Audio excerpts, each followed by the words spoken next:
Welcome back to be expert. So आज हम लोग कंटिन्यू करने वाले हैं हमारी हिस्ट्री यानी कि फ्रेंच रेवोल्यूशन का बचा हुआ पार्ट। आई होप सो इस चैप्टर को हम टोटल 3 पार्ट में कवर कर देंगे, यानी कि आपको 3 लेक्चर ही मिलेंगे। मैंने पूरी कोशिश की है कि कम से कम टाइम में मैं आपको best out of best information दे सकूं। So without wasting any further time we are directly going to start from the second part of French revolution. ठीक है, अब हम लोग बात करने वाले हैं फ्रेंच रेवोल्यूशन में एक ह्यूमर आया था। देखो, अब ह्यूमर क्या होता है, एक बस अफवाह जो होती है। अब वो और अफवाह आपको पता है बहुत जल्दी फैल जाती है। सो एक ऐसा ह्यूमर आया था कि जो मेंबर्स ऑफ सेकंड एस्टेट है यानी कि जो किंग के मेंबर्स हैं, उन्होंने ऑर्डर दिया है कि जितने भी क्रॉप्स हैं जो थर्ड एस्टेट के मेंबर्स को बिलोंग करती है, उन सब क्रॉप्स को जो है बर्न कर दिया जाए। अब डेफिनेटली जब आपको कोई बोलेगा कि आपकी जो खेती है, जो आपकी फसल आपने उगाई है पूरी साल की मेहनत के बाद, आपके जो किंग है उनके ऑर्डर्स आए हैं कि हम उसे बर्न कर देंगे, तो डेफिनेटली उसके हिसाब से क्या होगा, जितने भी जो थर्ड एस्टेट के लोग थे उन्होंने सेकेंड एस्टेट के मेंबर्स के घरों में लूटपाट करनी शुरू कर दी थी। वो लोग बहुत ज्यादा गुस्से में आ गए थे और इस लूटपाट के चक्कर में, ठीक है, जो किंग था उसने बहुत सारे अलग अलग ऑर्डर्स दिए कि इनको मार दो और मतलब इनको कुछ भी मत छोड़ना, सबको सब मार दो, सारी फसल जला दो। बट एट लास्ट जो किंग था ना, वो बच नहीं पाया इस सारी सिचुएशन से।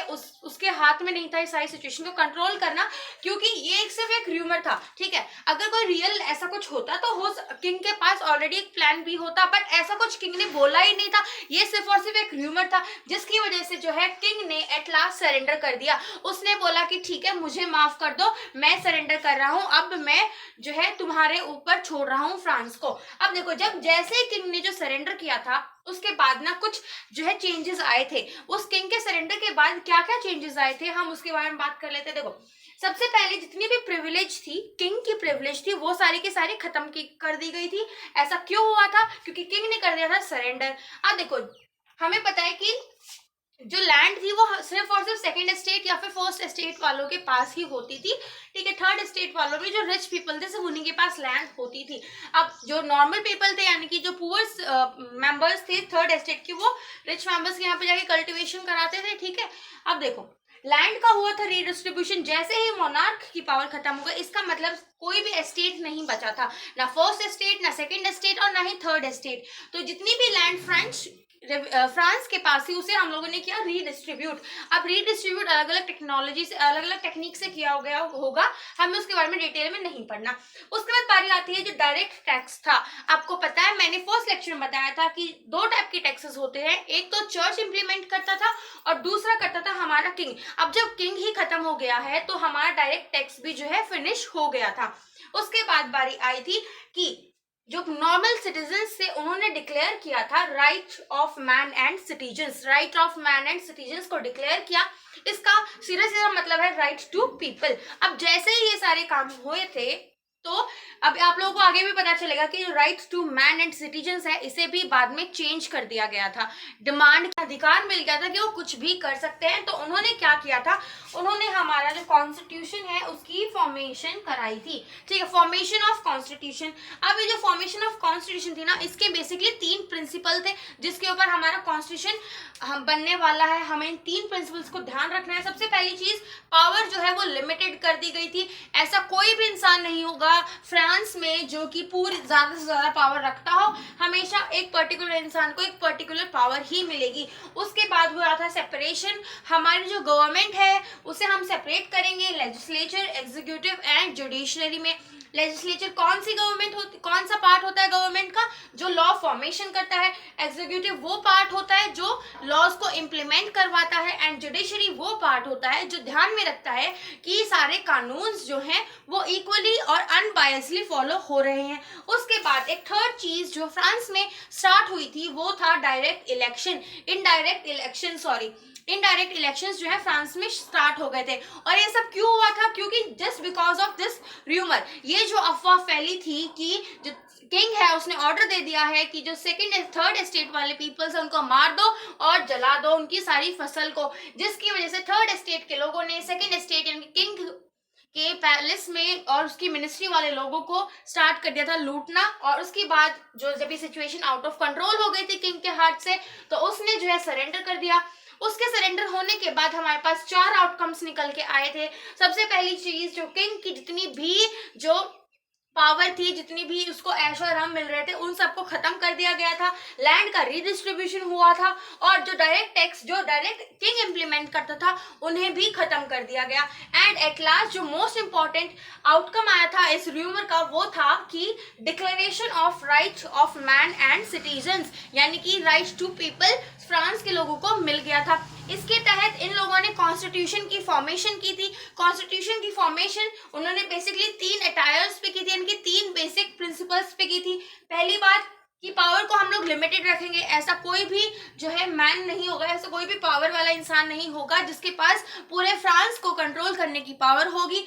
दूसरा, जितना भी हमारा गवर्नमेंट होगा, ठीक है, जितना भी हमारा सिस्टम होगा, हम उसे 3 बेसिक प्रिंसिपल्स में डिवाइड करेंगे, लेजिस्लेचर, एग्जीक्यूटिव एंड जुडिशरी, जो अपने अपने काम अपने अपने दम पे करेंगे, ठीक है, without interference of any of the 3, ठीक है। उसके बाद स्टार्ट हो गए थे इनडायरेक्ट इलेक्शंस। अब आप लोगों को क्या करना है, जैसे मैं आपको हर एक टॉपिक पढ़ाने के बाद बोलती हूँ, आप लोगों को जस्ट इसको या तो स्क्रीनशॉट ले लीजिए या फिर वीडियो पॉज करके आप लोगों को इसके नोट्स बनाने हैं। प्रॉपर नोट्स बनाइए। अगर आप लोग इस फॉर्मेट में याद रख सकते हो तो इस फॉर्मेट में याद रखिए, अदरवाइज आप लोगों को लाइन टू लाइन लिखना है, ठीक है। अब हम लोग बात कर रहे हैं, जैसे ही कॉन्स्टिट्यूशन की फॉर्मेशन हुई थी तो वहां पे इनडायरेक्ट इलेक्शंस की अनाउंसमेंट कर दी गई थी कि अब फ्रांस में जो है इनडायरेक्ट इलेक्शंस होंगे। सबसे पहले हम लोग बात करेंगे कि इनडायरेक्ट इलेक्शंस क्या होते हैं। बेसिकली इनडायरेक्ट इलेक्शंस में ना हम लोग डायरेक्टली जो हमारा हेड ऑफ द गवर्नमेंट है उसे इलेक्ट नहीं करते। इनडायरेक्ट इलेक्शंस में क्या होता है, सबसे पहले कुछ सेट ऑफ पीपल्स जो हैं वो वोट करते हैं हमारे इलेक्टर्स को, यानी कि कुछ मेंबर्स को, ठीक है। उसके बाद ये मेंबर्स इलेक्शन कंडक्ट करते हैं। उसके बाद जैसे हमारी नेशनल असेंबली बनती है, सेम जैसे आप एग्जांपल से देख लीजिए। सपोज अगर प्राइम मिनिस्टर के लिए वोटिंग होती है तो वो हमारा डायरेक्ट इलेक्शन होता है। इसमें हम लोग डायरेक्टली जो है हमारे पसंद के प्राइम मिनिस्टर के लिए वोट करते हैं।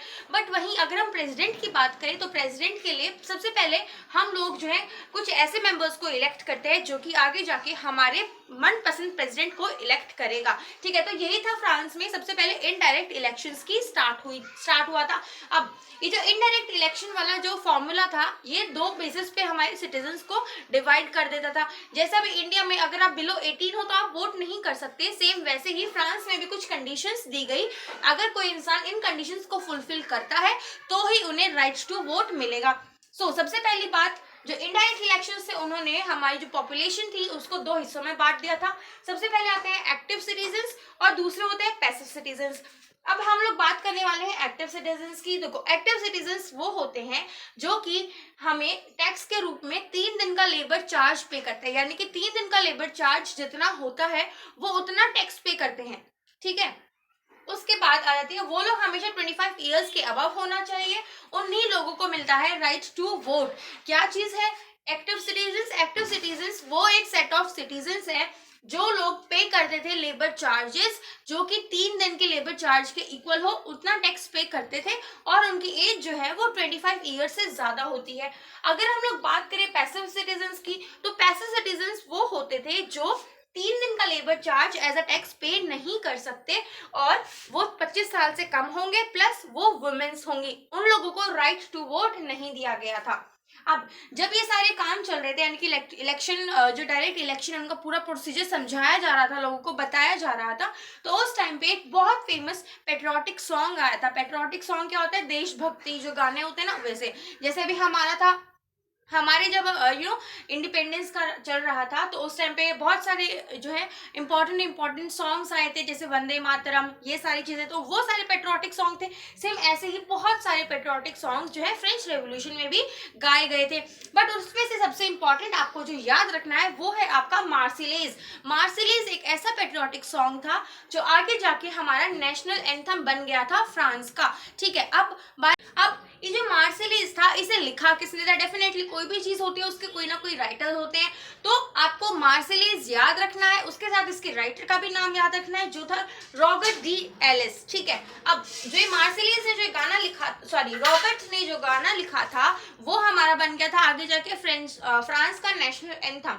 अब देखो जब ये सारे प्रोसेस चल रहे थे ना, तो जो फ्रांस का जो राजा था वो एक अलग ही साठगांठ बांध रहा था। वो क्या कर रहा था? बात कर रहा था हमारे एम्परर से, ऑस्ट्रिया के एम्परर से और रशिया के एम्परर से। ठीक है, अब वो ऐसा क्यों कर रहा था? वो डायरेक्टली बात नहीं कर रहा था, बस वो मतलब अंडर द टेबल का मतलब छुपके छुपाते हुए वो बात कर रहा था कि देखो फ्रांस में जो क्रांति आई है उसकी आग जो है वो धीरे धीरे तुम्हारे देशों तक भी पहुंच जाएगी, हमें उसे कंट्रोल करने की रिक्वायरमेंट है। और जैसे ही कॉमन पीपल्स को पता चला था कि ये लोग कर रहे हैं हमारे ऊपर अटैक करने की कोशिश करेंगे with the help of Austria और रशिया के एम्परर्स की मदद से, उनकी फौज और उनकी सेना की मदद से, तो जो पीपल थे, कॉमन पीपल, उन्होंने वॉर डिक्लेयर कर दिया था अगेंस्ट ऑस्ट्रिया और रशिया।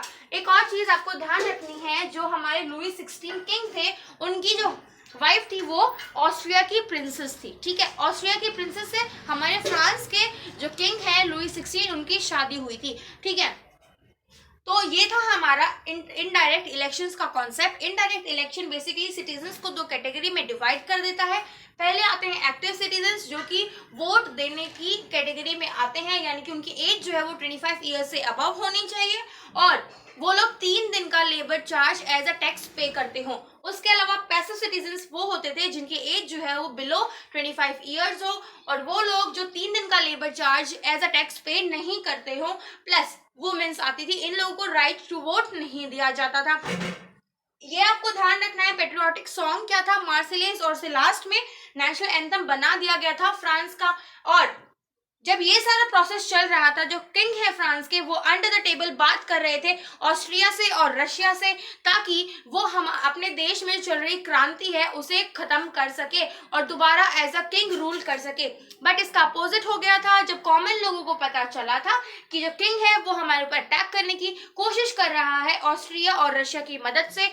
जो कॉमन पीपल से उन्होंने अटैक कर दिया था ऑस्ट्रिया और रशिया पे। अब देखो वॉर शुरू हो गई, अब वही सारी सिचुएशंस दोबारा आएंगी, तो हम लोग अब फटाफट से डील करेंगे कि वॉर शुरू होने के बाद क्या क्या प्रॉब्लम्स जो है फ्रांस को फेस करनी पड़ी थी। फटाफट से एक बार नोट डाउन कर लीजिए सब। हम लोग इस लेक्चर का लास्ट जो टॉपिक है उसे डिस्कस करेंगे कि कैसे जो वॉर हुआ था उसका इफेक्ट पड़ा था और उस वॉर के रिजल्ट में क्या क्या जो फॉर्मेशन हुई थी, रिजल्ट्स बने थे। तो सबसे पहली बात, जो वॉर होता है तब डेफिनेटली जो फूड सप्लाई है वो डिक्रीज हो जाती है, क्योंकि ज्यादा से ज्यादा खाना जो है वो जो वॉर में जो जा रहे हैं सोल्जर्स उनके लिए बना दिया, सेव कर दिया जाता है, जिसकी वजह से जो कॉमन पीपल थे उनके लिए जो फूड था वो महंगा हो गया था, यानी कि फूड सप्लाई जो कॉमन पीपल की थी वो डिक्रीज हो गई थी, प्लस जो फूड के प्राइसेस थे वो इंक्रीज हो गए थे। अब ये तो हो गया था हमारी वॉर वाली सिचुएशन। अब बारी आती है एक बहुत ही इंपॉर्टेंट डेट जो आपको याद रखनी है, वो ये है 1791। ये ईयर हमेशा याद रखना। इसमें इस ईयर में जाके हमारा जो फ्रांस था उसका कॉन्स्टिट्यूशन पूरी तरह से बनके तैयार हो गया था। ठीक है, अब उस कॉन्स्टिट्यूशन में मोस्टली जो बात की गई थी वो बात की गई थी रिच पीपल्स की, क्योंकि ये कॉन्स्टिट्यूशन बनाने वाले भी रिच पीपल्स ही थे, मतलब थर्ड एस्टेट के वो मेंबर्स जो अच्छी खासी कमाई रखते हो, उनका एक ऊपर वाला ओहदा हो सोसाइटी में, जिसकी वजह से जो अब देखो रिच पीपल्स के बारे में सिर्फ बात की गई थी, कॉमन पीपल्स के बारे में और जो नॉर्मल पुअर लोग थे उनके बारे में तो बात ही नहीं की गई थी। ना तो उन्हें राइट टू वोट मिल रहा था और ना ही कुछ और राइट्स मिल रहे थे। तो अब बहुत सारे जो है हमारे पॉलिटिकल क्लब्स और या फिर पॉलिटिकल ऑर्गेनाइजेशंस का डेवलपमेंट या फिर सेटलअप हुआ। ठीक है, क्योंकि जो कॉन्स्टिट्यूशन था उसमें common people, poor common peoples के बारे में कोई भी बात नहीं की गई थी, उन्हें कोई भी राइट्स जो है वो नहीं दी गई थी, इसीलिए बहुत सारी पॉलिटिकल ऑर्गेनाइजेशंस फॉर्म हुई। उसमें से एक बहुत फेमस पॉलिटिकल ऑर्गेनाइजेशन थी जो कि थी जैकोबिन क्लब। जैकोबिन क्लब जो है वो बेसिकली सारे के सारे पुअर पीपल्स की डिमांड को सुनता था और कोशिश करता था उन्हें इम्प्लीमेंट कर सके। जैकोबिन क्लब में हमारे कारपेंटर्स आ जाते थे, शू मेकर्स आ जाते थे और वॉशरमैन यानी कि धोबी आ जाते थे। ठीक है, अब बारी आती है कि ये जो जैकोबिन क्लब था इसका हेड था जिसका नाम था मैक्सिलियन रॉबस्फेयर। अब जो मैक्सिलियन रॉबस्पियर था, इसने जैसे तैसे करके न्यू कॉन्स्टिट्यूशन की सेटलमेंट कर दी। और जब ये न्यू कॉन्स्टिट्यूशन सेटल हुआ था तो कहाँ हुआ था? इन द पैलेस ऑफ टुलबरीज, ठीक है। 10 अगस्त को पैलेस ऑफ टुलबरीज में हमारा नया कॉन्स्टिट्यूशन सेटअप हो गया था, जिसमें कॉमन पीपल्स की बात हुई थी। अब तक भी जो है हमारे उसमें फ्रांस में जो है मोनार्क कॉन्स्टिट्यूशन चल रहा था, ठीक है। बट क्या है कि पहले सारी राइट्स जो है मोनार्क को नहीं दी गई थी, बट कुछ राइट को लिमिटेड कर दिया था। उसके बाद बारी आती है 21 सितंबर 1792 में हमारा जो मोनार्क था उसे अरेस्ट कर लिया गया था, ठीक है।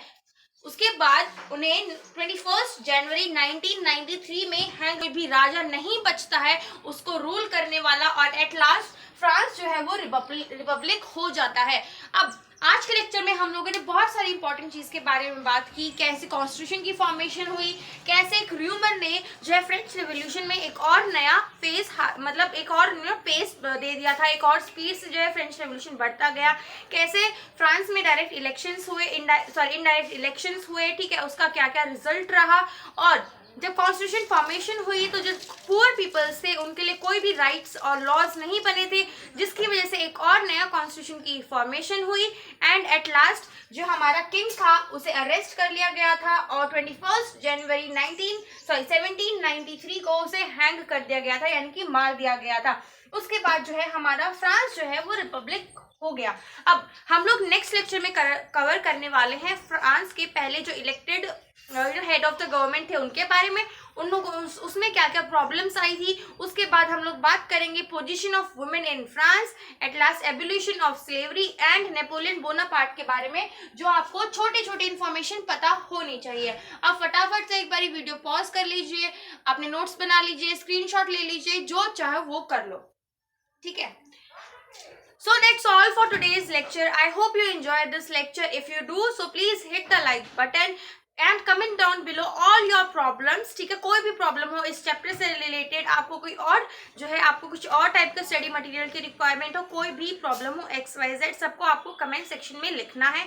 उसके अलावा आप लोगों को इस वीडियो को अपने फ्रेंड्स एंड फैमिली के साथ शेयर करना है, ताकि उन लोगों को भी बेनिफिट मिल सके एक बेस्ट क्वालिटी ऑफ एजुकेशन का। उसके अलावा आपको भी एक्सपर्ट में बहुत सारी अमेजिंग वीडियो मिलती हैं, जिनको आप अगर देखकर अच्छे से समझ के अपनी लाइफ में इंप्लीमेंट करोगे तो आपको आपकी जो ब्रेन लर्निंग एबिलिटी है वो मिनटों में इंक्रीज हो जाएगी। आपको सब कुछ बहुत जल्दी और बहुत आसानी से याद होने लग जाएगा और काफी लंबे टाइम तक आपको वो सारी चीजें याद रहेंगी, ठीक है। So that's all for today's lecture. अब हम मिलते हैं अपने नेक्स्ट लेक्चर में, जिसमें हम लोग कवर करेंगे हमारा फ्रेंच रिवॉल्यूशन का लास्ट पार्ट। तब तक के लिए stay positive, stay healthy, good bye, take care.